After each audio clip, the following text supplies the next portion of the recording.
Pasukan Israel menyerbu aula doa Al-Qibli di Masjid Al-Aqsa pada Minggu 9 Maret 2025. Dalam operasi tersebut, tentara Zionis menyita 2 pengeras suara masjid.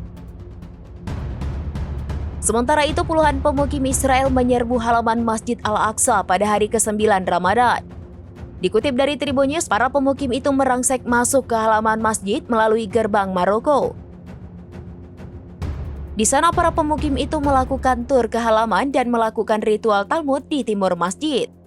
IDF juga melakukan pembatasan ketat jumlah jamaah Palestina yang bisa memasuki Masjid Al-Aqsa.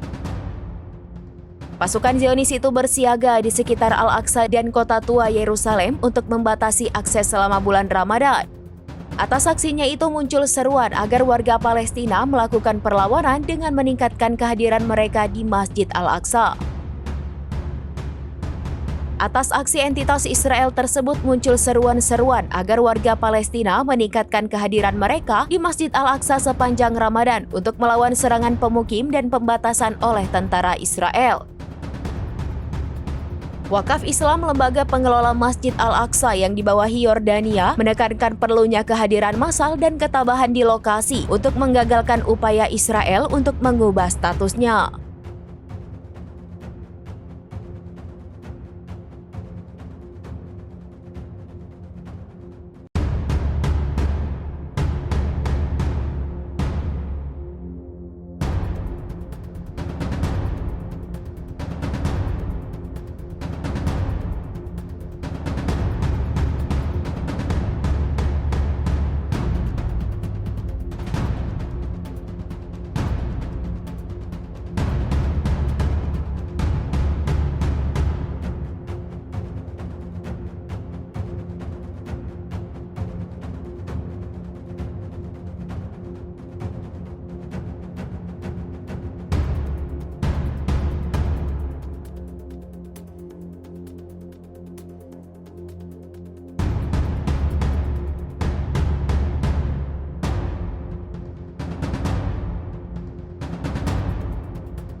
Download Tribun X sekarang, menghadirkan lokal menjadi Indonesia.